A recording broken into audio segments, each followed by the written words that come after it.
Well, hi, everyone. I am your host, Mike Hingson, and you are now monitoring Unstoppable Mindset. Our podcast goes on twice a week, and today we get to have a wonderful guest who I've gotten to know over the past few years. His name is Mikkelson. He is a publicist, and he'll tell us more about that. He's been a publicist now for, 10, 11 years, so it's been a while. And he does all sorts of constructive things, and I'm sure we'll get to talk about a lot of that as we go forward. Me being an author, he and I have worked together, and I've enjoyed that as much as anything. So anyway, Mickey, welcome to Unstoppable Mindset. We're glad you're here. Thank you so much, Michael. It's a pleasure to be here, and I just appreciate the opportunity.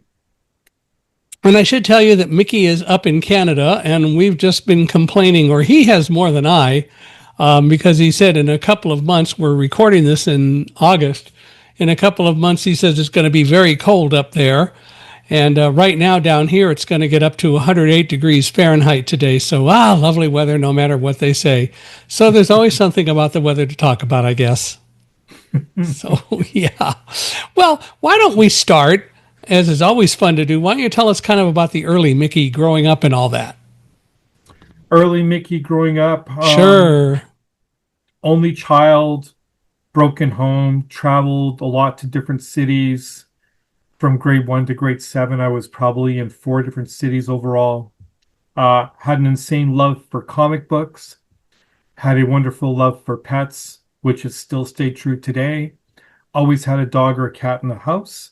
And just one of those things, going back and forth between mom and dad and figuring life out while enjoying fantasies of the comic book world to invest in. So, yeah.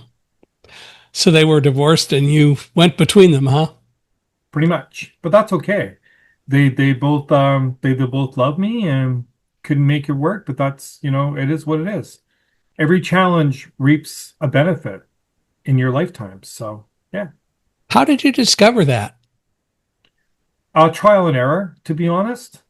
Have I made a lot of mistakes overall? Absolutely. But you learn from them and you grow from them.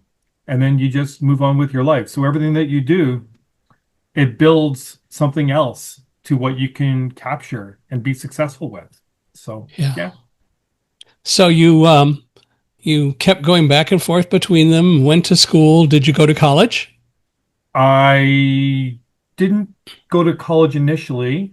After high school, I didn't complete high school as a kid, but I learned the hard way that after working for a year in restaurants and dishwashers and stuff, that it's not what I wanted to do. So I worked for a full year, finished my high school through continuing education. Then I saved for college myself, didn't get a loan for it, and completed a marketing diploma from the Northern Alberta Institute of Technology with no loans outstanding. So, yeah. How did you pay for it? You obviously worked.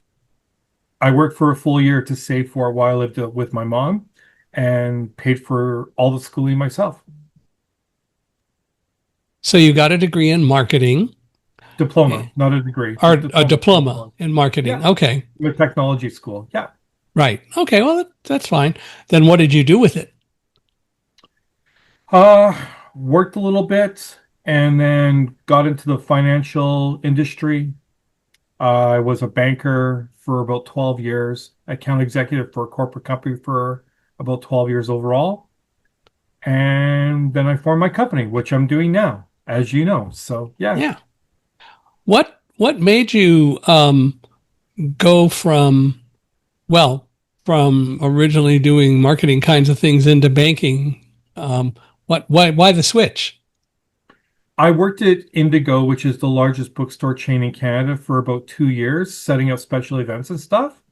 And then when I was in the corporate world, on the road 6 days a week, visiting credit union to credit union, talking with CEOs and lenders about banking systems and banking solutions, one of my coworkers published a book. And so her name was Miranda O. And so I offered to help her get the word out about the book. We had so much fun, Michael. We did eight stores within, I think, a 10-day basis in March of 2015. And she did all these signings. And I got some outreach for her from the media perspective, not knowing anything, but we had so much fun that I decided to start a little company, and that was in March of 2015. By August, I'd signed 36 clients. And so Creative Edge was born. And now we have over 100. So it's crazy. How did you come up with the name Creative Edge for the name of the company? My 9-year-old autistic daughter picked it out, as well as our logo, which is two puzzle pieces connecting, basically stating you're connecting everything from authors and networking. And so that was what happened there. And it was very, so that's what it stemmed from. One puzzle piece is blue, one puzzle piece is white, and it's all connection together. Cool. Well, how did you end up going into banking 12 years before that? I was working for Enterprise Rent-A-Car in a assistant manager position and in Lloydminster where I live. And RBC, which was one of our accounts, their manager asked me if I would consider trying the banking world. And that's how that started. Mm. So that's how that all worked out. What did you think of being in banking? And I asked that because a couple of days ago we had someone on as a guest who was talking about the fact that he did a lot of work in the banking world for a while, but he realized that that was kind of draining him. And as he said, he was successful at work, but not much of anything else because he put so much effort into it that he missed the rest of life. There's a lot of stress to banking. You're obviously in charge of people's money. You're obviously in charge of people making financial decisions. And then there's the whole targeted aspect about sales focus. So there's a lot of stress to it. Did I enjoy networking and meeting people and all of that? I definitely did. Would I go back to it? Probably not at this stage. It's just too high stress for what you do. And I prefer to work with creatives rather than the whole numbers aspects. So that's why I do what I do now. It's kind of limiting from in the banking world to do a lot of creativity because only a few people really do that, unless you do creative financing, which could get you in a lot of trouble later on.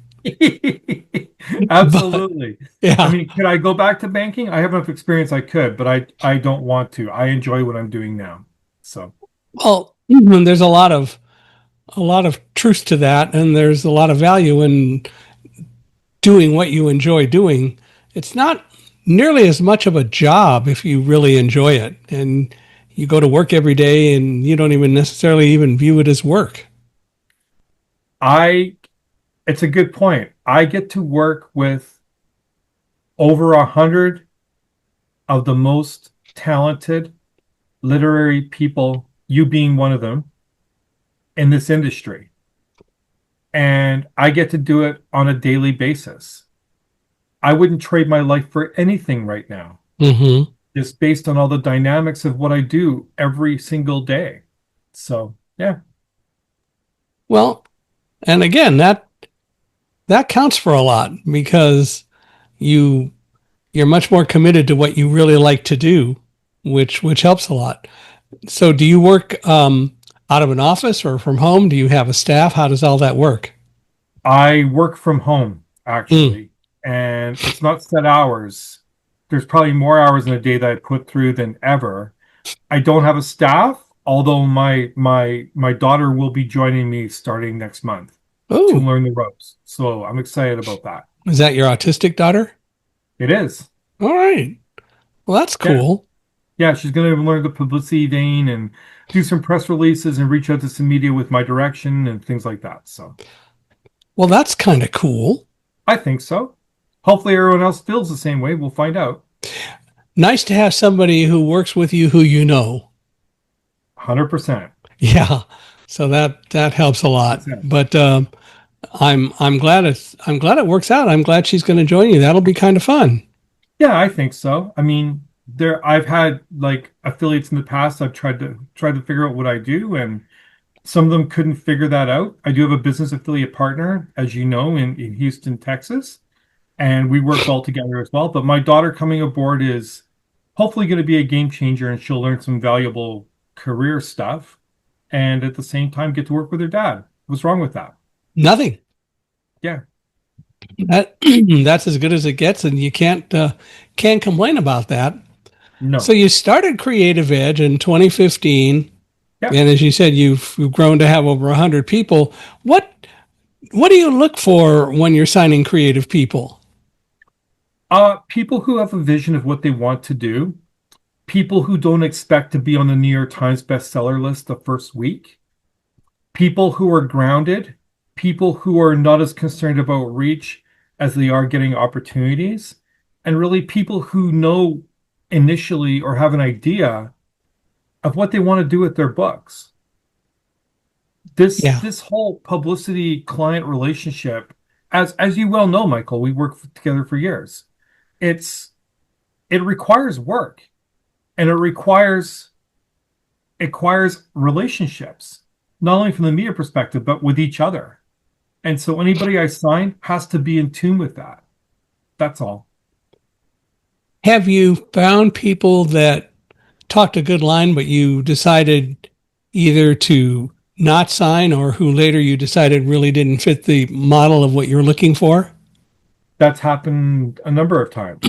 Yeah, Yeah, because you can't find out everything in an hour-long interview about each other, to be honest. And sometimes it works. Most of the time it works and it's a direct fit.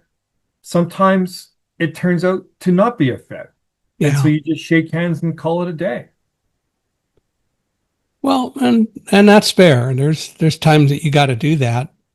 How do you think the whole publishing world has changed, say, over the past 20 years or so? Because clearly there have been a lot of changes, and people keep saying there are a lot of changes. What kind of changes do you think you've experienced or encountered from publishers and so on in, let's say, the last 20, 25 years?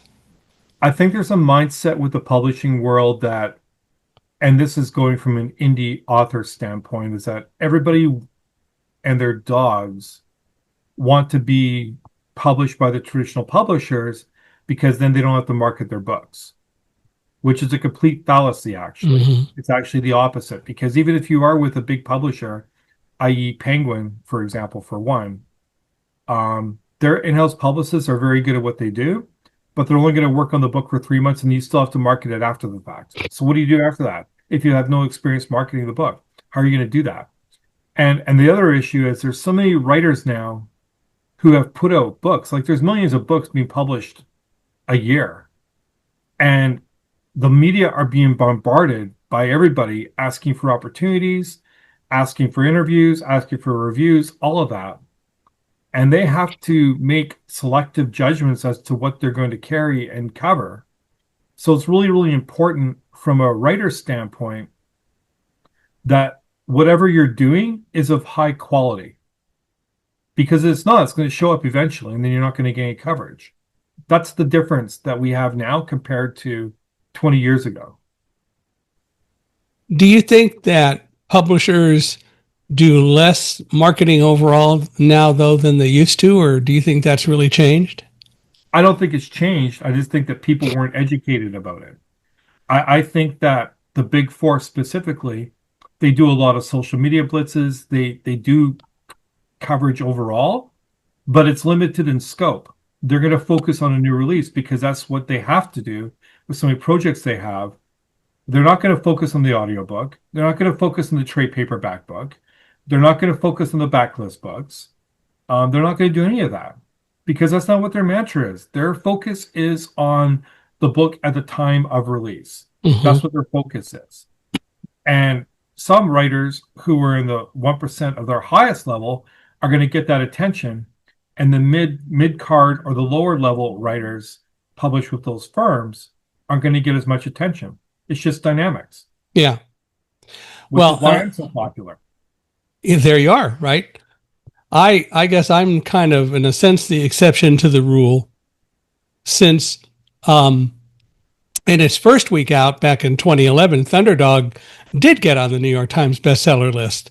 Of course, it was published a month before the 10th anniversary of September 11th, which counts for something. But still, we do and always have done a lot of marketing of Thunderdog. One of Mhm. the things I've been very blessed with is we've gotten over, I think now 1,600 reviews on Amazon and so on for Thunderdog from people who've read it. And reviews count for a lot, don't they? Absolutely. But I mean, in your case, Michael, with your story, it's definitely a moving story of like, you want to talk obstacles. You had the biggest obstacle and you went through that. It's incredible what you did. So it makes sense that the book would have the success that it had, right? So, but yeah. I think though, Thomas Nelson did some things early on. They certainly exposed it to Kirkus, which Yeah. is the company that writes for publishers and libraries and so on, and does review books. And they did other things, and Amazon recognized the value of it and bought a bunch of copies, so that helped make it more visible. But still, I do understand what you're saying. Um, and I guess what I do wonder from a marketing standpoint is how effective do you think social media really is to marketing today? Because I know in talking with Tyndale House about Live Like a Guide Dog, they say basically the marketing they do is all on social media, and it just seems to me there is more to marketing than just social media. You have to have a large presence on social media to make interviews effective. Yeah, It's the same token. If you don't have a strong social media presence, any interviews I book a client for, it's not going to have the effect that the client is looking for in terms of promotion, branding, or sales, yeah, because no one sees it outside of friends and family. There has to be a combination of both those things in order for something, especially now in this day and age, yeah, in order for something to work. I mean, I met a writer 2 months ago who said, Mickey, I like you. I want to work with you, but I'm not going to do any social media. I'm like, okay, well, we can still work together if you want, but don't expect any traction then. Well, I'm just going to reach out to the people I know and do that, but I'm not on Facebook. I'm like, you should be, yeah, because Facebook is still the largest social media outlet out there. yeah. And if you don't have that presence, who's going to see your interviews? So, Well, yeah. and we created an author page on Facebook for me, and we even created a Thunderdog page, and we actually have a Roselle 911 Guide Dog Facebook page. So Roselle gets her share of hits. I'm sure she does. I'm sure she does, Michael. It's important to have social media presence Yeah. along with the interviews and everything else that you're doing. You have to have both to be successful. I haven't done much on Instagram nor TikTok because neither of those are really accessible. So me interacting with those is a real challenge. No, I understand that completely. And they're not really fixing it. And Facebook is actually doing some things that make it a little bit less accessible than it has been in the past, but it is still Mhm. usable, and so it's fun. So Yeah. it is important to have that social media presence. And the reality is, any author who wants to have their book be visible has to be a good marketer. There's just no way around it. They Yeah, can't expect and shouldn't expect you to do all the work. They have to do a lot of the work. You can they do. advise, you can help, but they still have to do it. 100%. They have to help themselves. I can't wave a magic wand and Darn. do all this stuff and expect no work from the other side and to be effective. It just doesn't work that way. Hate it when that happens.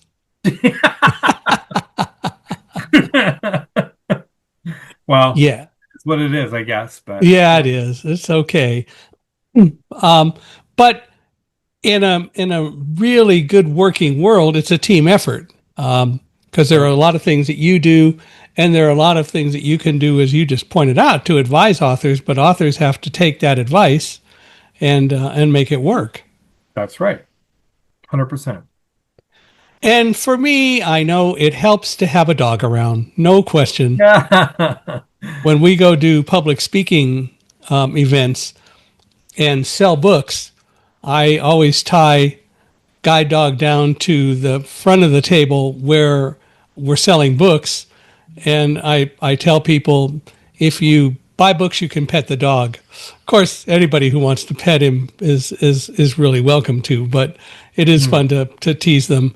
And the other thing I do during speeches is I tell people that you got to come and buy books because Alamo has just told me that we're running low on kibbles, and you don't want him to starve, do you? That's It's a lot awesome. of fun. Of course it would be. No, the story's been great. Well, and he loves the attention, so you can't do Yeah, better than that. yeah, that's right. Exactly. 100%. But it is, but it is true that authors have to market and They need do. to learn to do that. They do, and they shouldn't second guess things, and they shouldn't just focus on their genre and expect results. There's so many things out beyond that that a person can do to have success. So, yeah, Well, you I guess it's say why I'm popular. Yeah. they have to go beyond their genre. What do you mean by that? Well, a lot of writers will write a horror book or a thriller book, and they'll say, "Well, we have to pitch it to only those specific areas," and you don't. You can have Mm-mm. success pitching it on a general sense. You can have success finding outlets that will focus on you and build your resume up, which is what Yeah. we're doing. We're building a media resume. That's what we're doing. And so the ones that pigeonhole themselves into it has to be science fiction or it has to be horror, or it has to be this in order to be successful, they're actually limiting themselves in terms of opportunities and reach. When Thunderdog was published and it started going into bookstores like Barnes and Noble and so on, and even Thomas Nelson said that they're going to put it in the animal section. And I'm not opposed to anything, but I said, well, why? It's really an inspirational book. It's about my experiences and so on in the World Trade Center. But they said, yeah, but there are a lot of people who love animals, and going in the animal section, at least as part of what we do, is really important. And they were right. Mhm. And today I see it more often than not in animal sections of bookstores. But I do find it elsewhere. But it definitely is in the animal section, and I'm sure Live Like a Guide Dog is also. Well, and there's so many, and we're talking about this right now, Michael, with you specifically. We're booking you with all kinds of pet podcasts because they want to hear your story. Yeah. So it's another way to leverage your branding. The only And thing there's that's nothing wrong with that. the only thing that's disappointing about that is they want to talk to me. They don't want to talk to Alamo. Well, maybe we can bring that up. Yeah, yeah. Let's see where that gets you. Yeah, yeah, exactly. Yeah, well, and it's fair. It's appropriate because the reality is that's where it is. And we have in both books a lot of good lessons that people can take to heart about their own animals, their own dogs, and cats for that matter. That's But good. but they can take to heart. Whether they do is another story. I've heard so many people say, oh, my dog could never do what your dog does, my dog would never be that calm. And my response generally is, and how much do you set the rules, how much do you really interact with your dog to let the dog know what you want and what to expect? And there are ways to do that without slapping the dog and saying no and all that, but people don't do that. And how would they know they were never in that position? So how would they know what the dog can or can't do? Yeah. And how would the dogs know what you expect? Exactly. Nope, 100%. So it works out. But one of these days, if somebody wants to talk to Alamo, I'll give them the opportunity. I'm not sure how far they'll get, but That'll be a press release and a half we'll enjoy sending out. yeah, wouldn't it though? Exactly. But it is cool. Well, so it is true that it's important to really look at all aspects of a book when it's published and what you do with it. And Yeah. so you've got now over 100 clients. Mhm. What mostly do you do for them as a publicist today?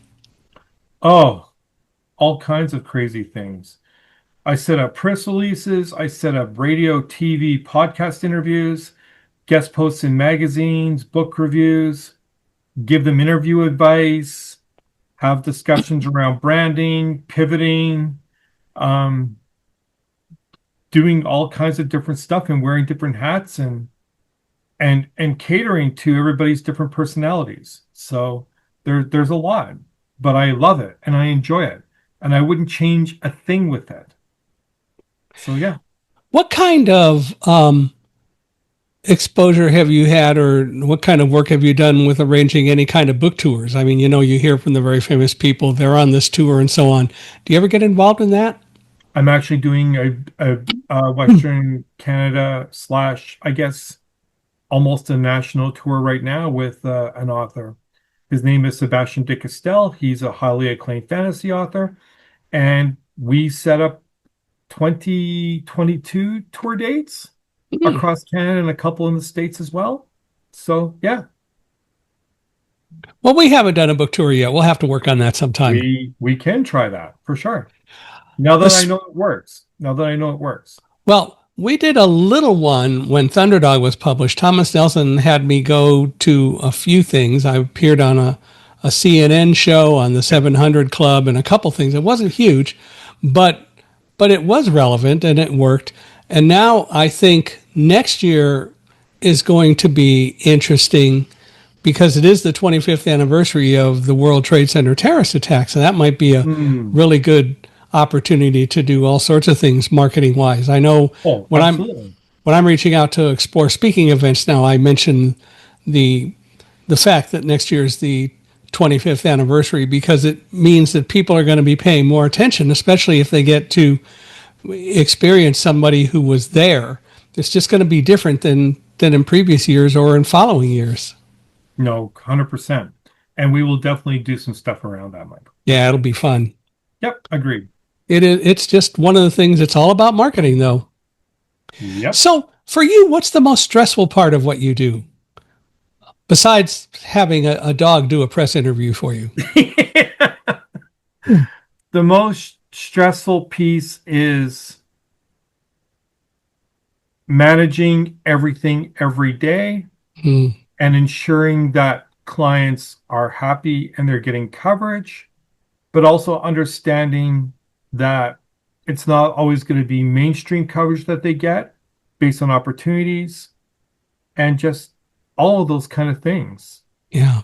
And the other thing that drives me nuts, and my clients are going to hate me for saying this, but I'm going to bring it up, is I can't stand no-shows. Mm. They drive me to no end. That is my bane of my existence. When a client no-shows on an opportunity or contacts a media outlet without CCing me and saying they can't be there for that day, that's the thing that drives me batty the most. Yeah. It just is. I know when I arrange interviews with people to either do an intro call about coming on a podcast or doing a podcast, it's mostly at the intro call level. And people don't show up. And one of the things is I always have them do the scheduling Yeah, for exactly. a couple of reasons. I want them to schedule it when it's convenient for them, which is the biggest issue. And we had Yeah. one this morning. The guy approached me an email and said that he would be a great guest and here's why and all that. And so I sent him the letter and I said, schedule it. And I'm glad to do it.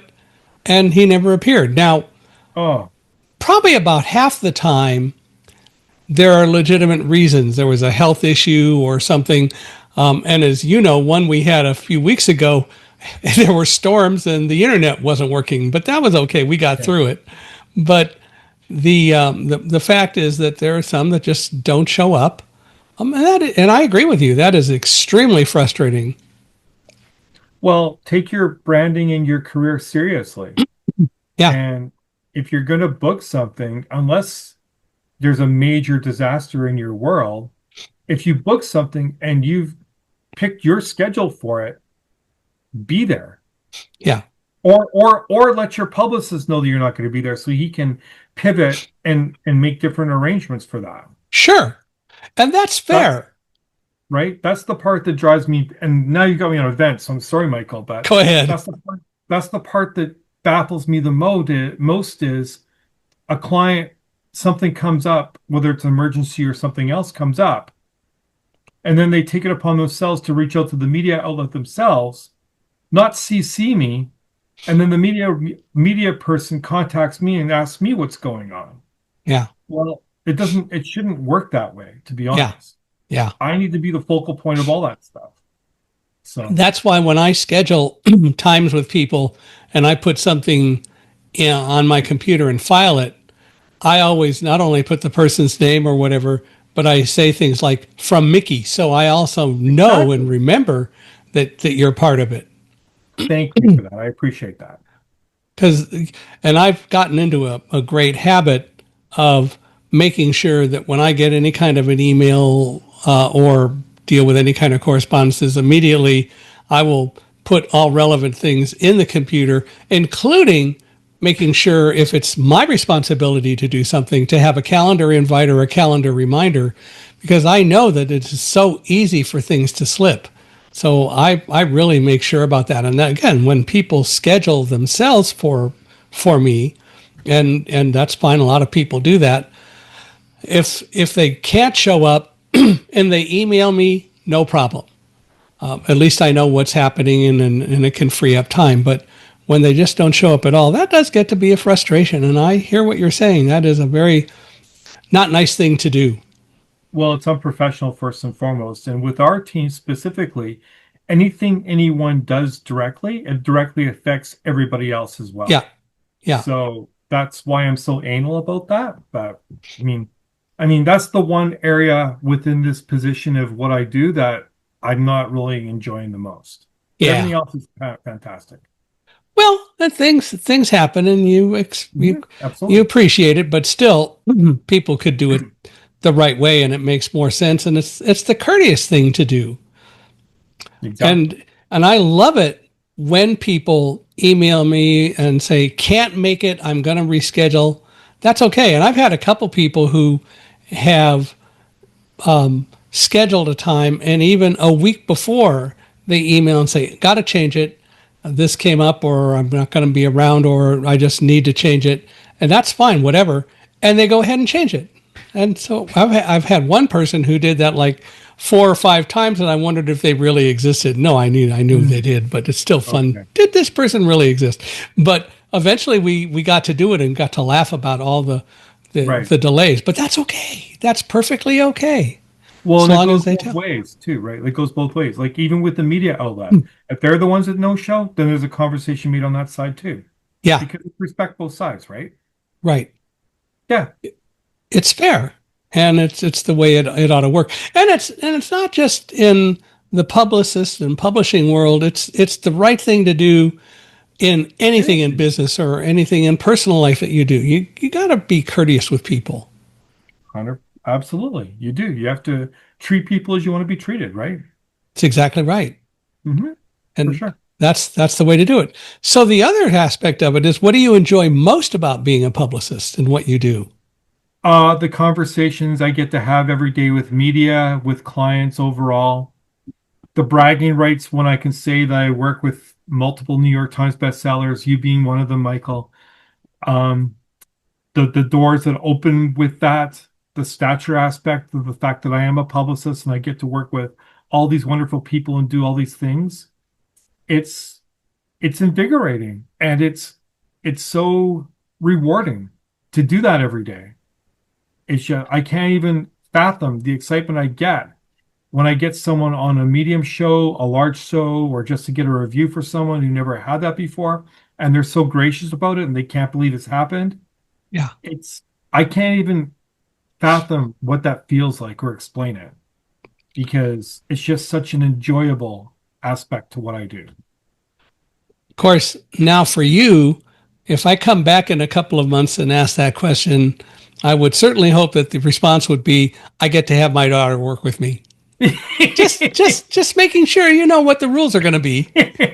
That hasn't happened yet, though. But No, you're I say right. a couple months. Yes, of course. I'm excited to have her learn my ropes. I'm excited that she wants to take an active interest. That's It's good. cool. It's really cool. That you get to, that is cool. So you're married. Uh, not I'm getting divorced. Oh, Yeah. that's too bad. No, that's okay. Well, it's no It's fun. public But, knowledge, so it is. well, still, I guess things happen. They do. My wife and I were married 40 years, and then she passed, so couldn't really call that a divorce. But as I tell people, whatever's going on, she's somewhere and she monitors me, so I got to be a good kid and behave. Me and my ex-wife are good friends, and we co-parent really well. And it was a good breakup overall, actually. Well, as long as, I think one of the important things is as long as you guys are still good friends We are, yeah. and you got a daughter who's interested in your lives, and that's great. It's really good. We're lucky that way. Yeah. Just the one daughter? Only one. Well, that's enough. It's more than enough. Yeah, I'm amazed at the people who have 10, 12, 14 kids. My gosh, how do they do that? But I guess that works for some people too. Our daughter has autism. She has ADHD. She has a learning disability. She had depression for a while. She had anxiety. There was a lot of things that happened, but the really good thing about it is, yes, the divorce was not nice, but it worked out in the end. Our kids went through it. She discovered books through all of this. And as a Ah, result of that, she's hopefully going to establish a career for herself, and I get to lead her through that. yeah. So there's nothing wrong with that. So do And you I'm still excited read? about it. So do you still read comic books? I do. I never was able to get into comic books, mainly because they're not accessible. So, it's a, I but I love old read radio. books as well, but I still have a love for the comic book Oh, industry. yeah. Yeah. Well, I love comedy on radio and so on. And there have been a couple of people who've tried to make recorded accessible comics Hmm. to some degree. There used to be a guy in Los Angeles on the Clear Channel radio station KFI when I was young, in the 6, 7, and 8 year old range. On Sunday morning, there was a guy called the Funny Paper Man. It was actually a guy named David Starling, who later went to another radio station to do classical music. But he took the Los Angeles Times every week, he and others, and they dramatized every comic in the paper. That's And for an cool. hour, they had all the comics, and he read them, and they acted them out, and they had great sound effects. It was so much fun. That's awesome. No, Yeah, I love the industry. It's great. I still miss the Funny Paper Man. That was such a fun show. Yeah. No, And it's of good. course, Theorella LaGuardia read the comics for kids back in New York when he Hmm. was mayor years ago. But I'd love to hear more audio comics. I think it would be fun to be able to hear some of the comic books today, and also just deal with the newspapers. I have not read comics in newspapers in a long time, so I don't even know if they're good quality anymore. But whatever. Um, Comic books have helped me out of a lot of stuff, helped me deal with a lot of stuff, helped me escape from reality when I needed to. Um, it was beneficial. It was What good. what's your favorite book character? Batman. Ah, okay, Yeah, Batman for sure. Batman. Batman, yeah. Did you have a good relationship also with Superman? Not as much, Yeah. but Superman's okay too. But I'm definitely a Batman fanatic, and Green Lantern, I like him as Oh, well. Green Lantern. Yeah. Yeah, The in the radio golden days of radio, as it were, in the late '40s and so on, they had Superman, and Batman was a regular daily. Batman and Robin were regular characters on Superman. That was kind of fun. that's cool. That's really cool. Yeah, they've always been tied those three characters, right? Yeah. Well, Batman, Superman specifically. So I mean, they're DC's big two. So yeah. Yeah. It Hmm. works. So here's a question. Sure. You sort of alluded to it earlier. When books are published, the publishers really only pay attention to them for like 3 to 6 months. Why is that? Why is the shelf life really so short? That's the mindset within the publishing world that you can only promote a book for 3 to 6 months, and then they have other projects they have to work on. So, but we've developed a system where we continually market a book until the media tells us it's no longer marketable. So I've had people on magazine covers for books that are a year and a half old. We've Mm, gotten publisher weekly reviews for books that were published 2 years ago. We've effectively relaunched several titles in several aspects, and some of those indie authors have become international bestsellers. as a result of our efforts. We don't give up until we're told to give up. And from a marketing standpoint, we're not really focusing our marketing per se on the books anyways. Mm-hmm. Focusing our marketing and our branding around the individual, The people, and what yeah. they bring to the table as a whole. So, I mean, as you're fully aware, Michael, did we market Thunderdog for you when you signed with us? Sure, we did. Sure.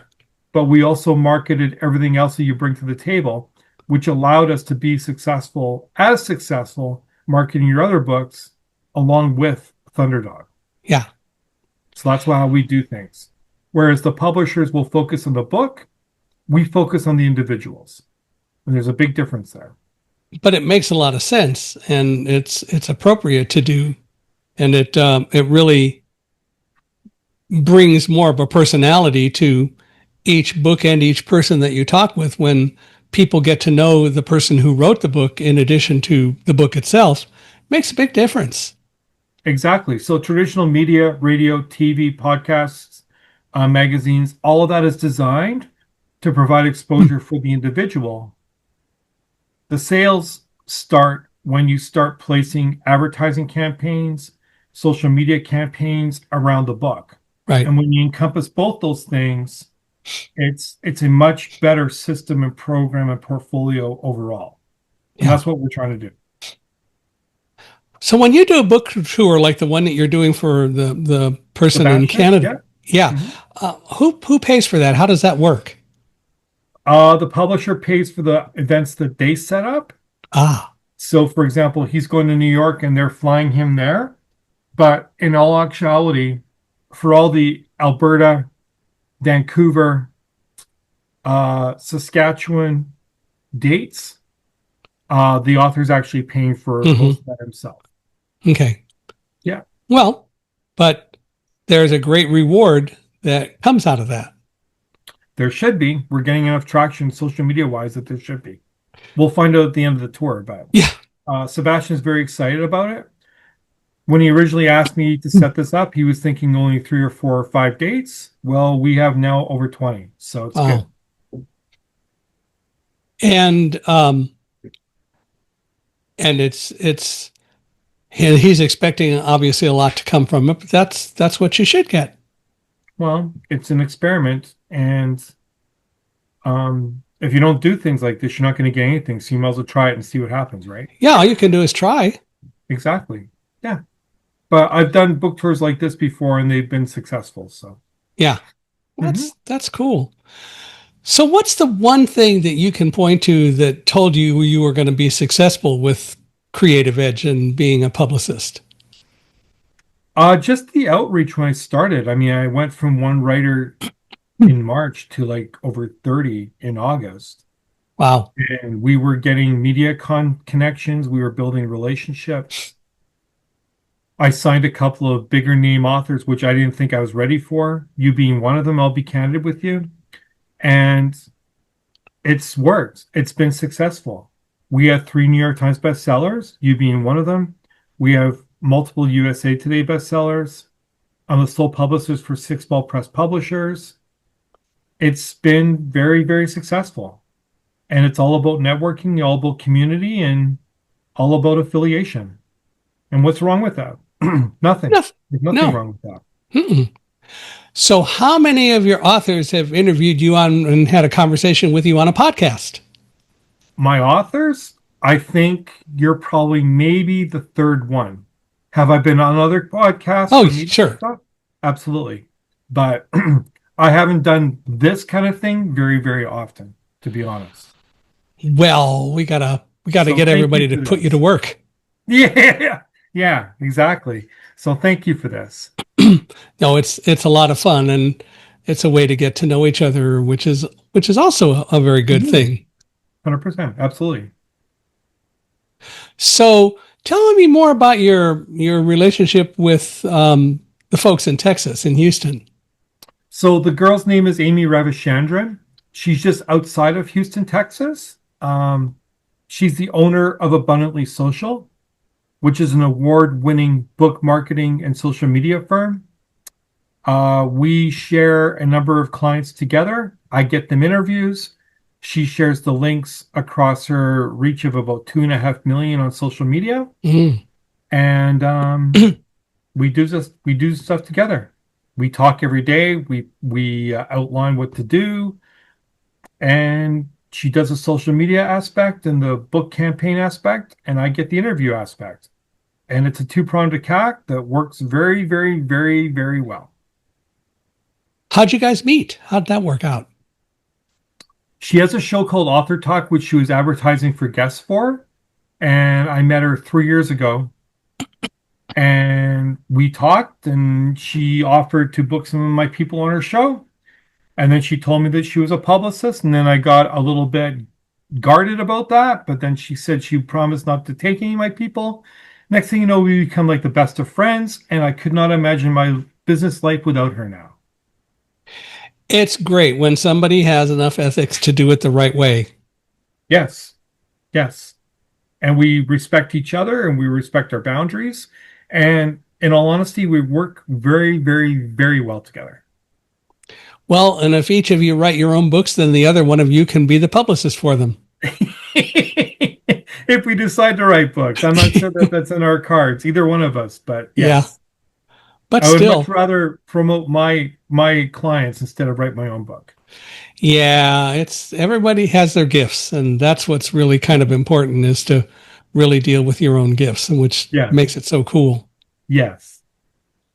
But I don't know. I'm trying to remember. I'm not sure if I've been on Author Talk. Have I? You Do you have. rec- You were Okay. interviewed 2 years ago, I think. Oh my gosh, such a long time ago. Yeah. Maybe we should do it again. It's been 2 years. So that's before I Live Like a Guide Dog. I think we were actively promoting Thunderdog at that time. Yeah.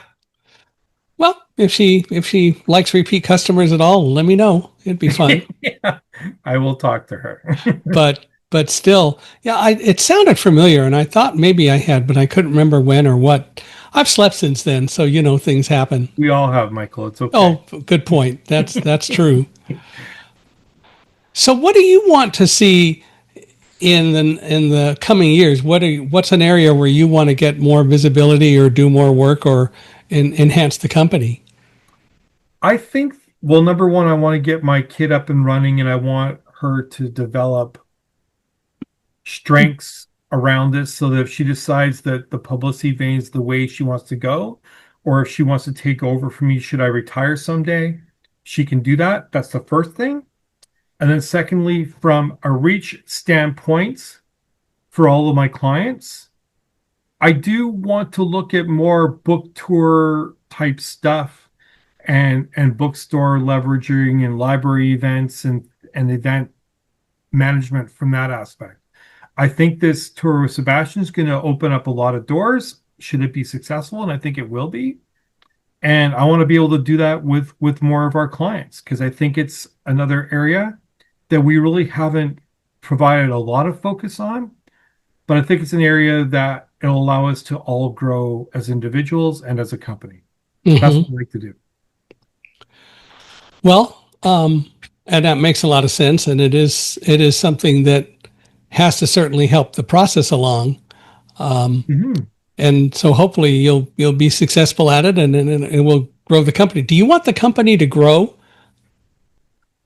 And maybe that's an unfair question because you could define growth in so many different ways. I want the company to grow in the right way, meaning that we're signing and representing high quality people who know what they want to do, who are open to collaborating and having a relationship with me to do that. I want it to grow in that aspect and build out our professional mandate and image overall. That's what I want to happen overall. If we're simply just going to sign people because there's money, I'm not interested in that. Mm-hmm. That's not what I want to do moving forward. I want to represent people who want to be represented in the right way and be professional around that. Mm-hmm.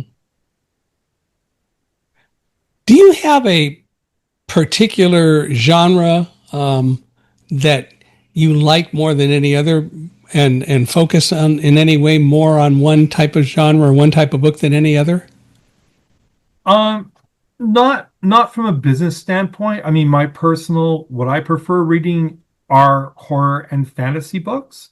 I love those two genres, but I don't fall into the trap, or I don't want to fall into the trap of just simply providing more focus to those areas because that's what my personal love is. Mm-hmm. I tend to represent, or I tend to promote based on the personalities of the team I have in front of me and based on what they're looking to do and how ingrained I have in terms of relationship with them. It's hard because I have so many clients that I do represent, but at the same time, certain clients only want certain things, so it's easier. I can leverage that and get those things done. And then with the clients who want more from that, we can pivot and do that as well. But from a personal standpoint, when I do read, if I do read books, it is fantasy and horror that I'm reading. So here's the real question. Do you have any comic book writers that you represent so far?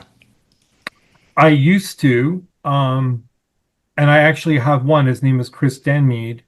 He runs a radio show called Radio of Horror, and he's done a couple of vampire type comic related materials. He's actually doing a Kickstarter right now on a title called Velada type of thing. So, but is my focus on comic books? I have the contacts, but it's not a major focus for me. Yeah.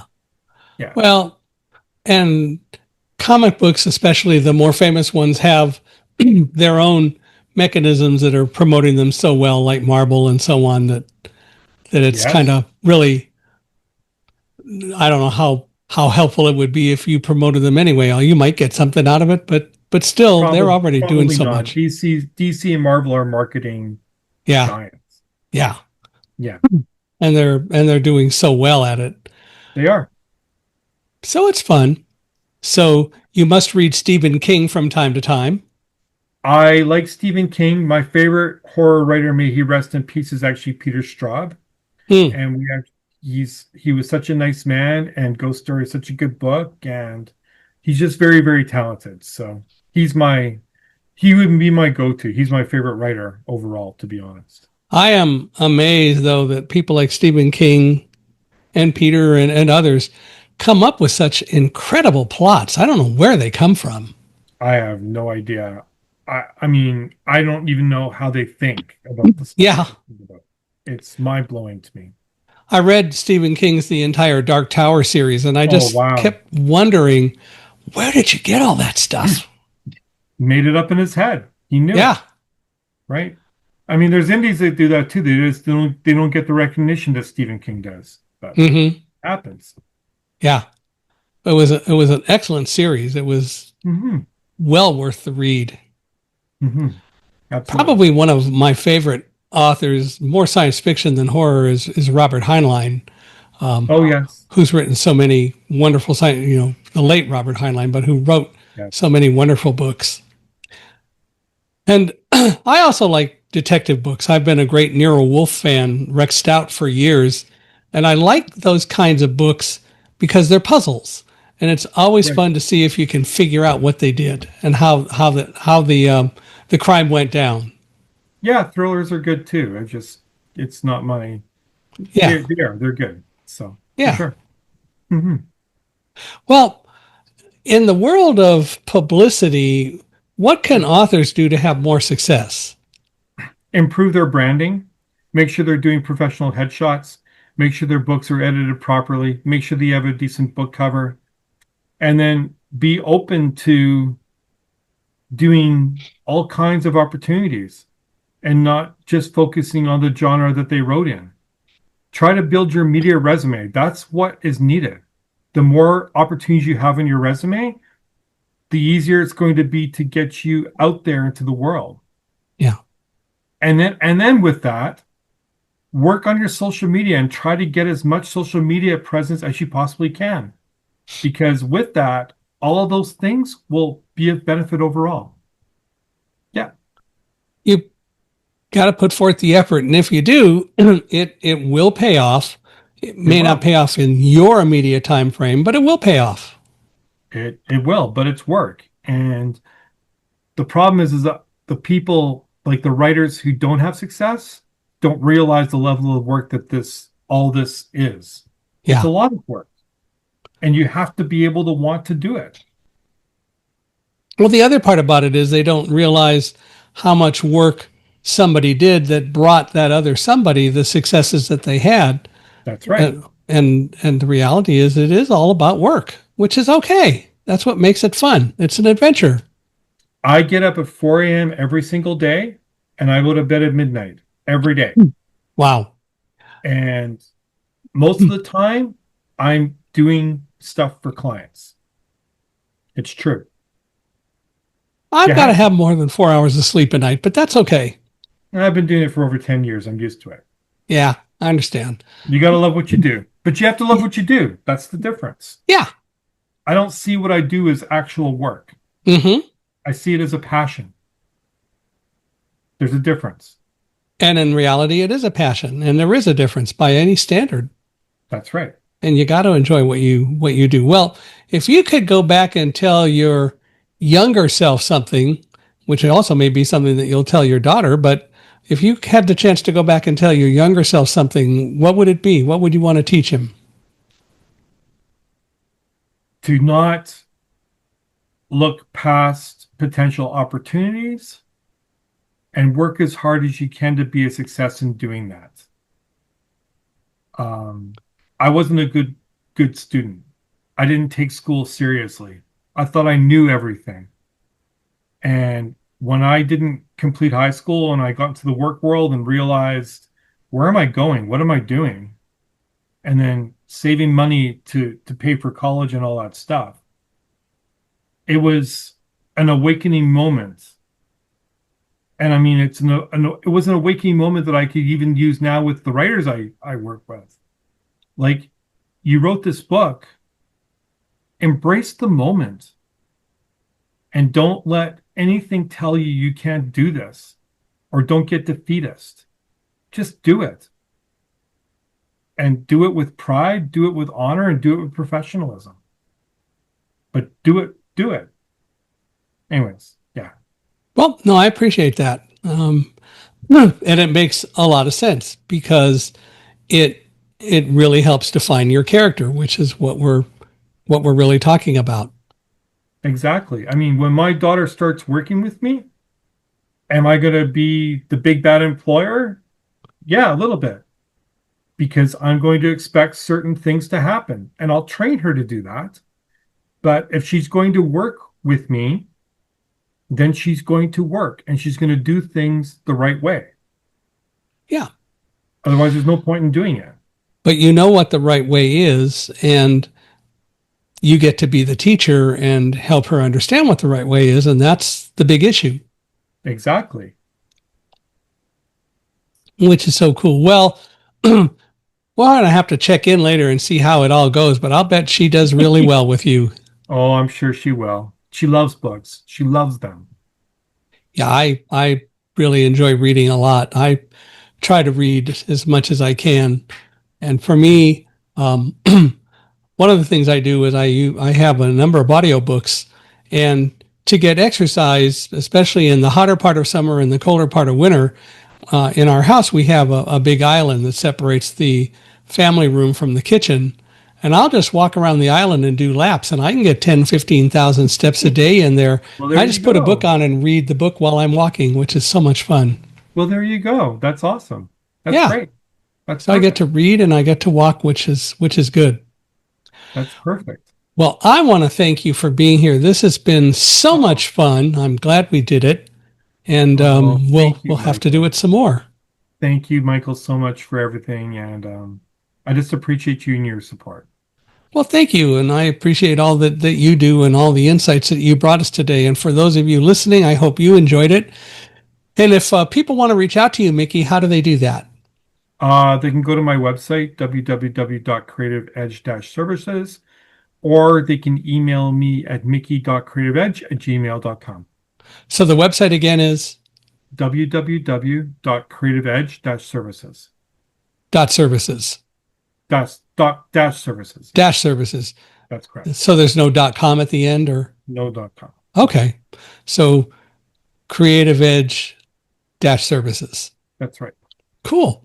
Well, again, thank you. And I want to thank you all for listening. I'd love to hear what you think of today's podcast and love to get your input. We always value what people say. So feel free to email me at michaelhi@accessibe.com. So that's michaelhi@accessibe.com. And we'd love it if you would recommend other people who could be guests on Unstoppable Mindset. We're always looking for people. So Mickey, you as well. Always looking for folks. So don't hesitate. Mickey knows that already. He's helped us find a number of guests, which I really value a lot. But wherever you're listening, please give us a 5-star review. We value it. And we hope that you'll be back next time to hear more on Unstoppable Mindset. We're going to be here and we're going to have a lot of fun. So again, Mickey, I just want to thank you for being here. This has been a lot of fun. Thank you again.